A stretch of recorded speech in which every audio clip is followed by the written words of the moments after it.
very successful fraud investigator previous to taking this on, to just be able to have you on and see how astute you are, because almost everybody else I talk to in the media or in research doesn't get it.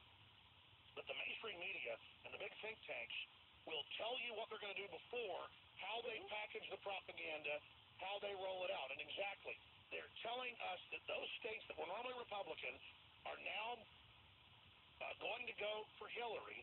And as you said, you're more of a liberal, but a classical liberal, a real liberal, the type of liberal I respect, that tells the truth no matter what. So I don't want to put words in your mouth, but as a liberal, I mean, is it not clear that Hillary and the media are trying to sell the idea that there is an election fraud and that Trump's going to lose by a landslide when the polls and everything else show something opposite? Let me put it this way. Of course, things have been very surprising of late, but if she is still viable in any way, whether or not she wins, she will win. Wow, please say that again. Whether or not she wins, she will win.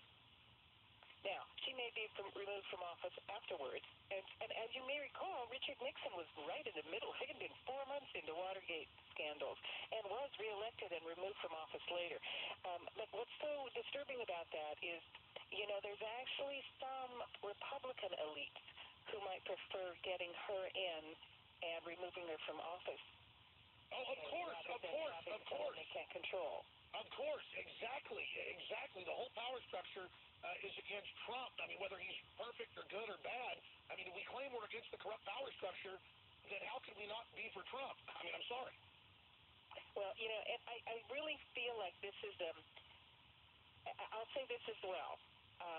Whatever anyone thinks about the candidate, I will say that when he has brought to the front the issue of tampering with elections, it's one of the most important services that could have been done in the United States ever.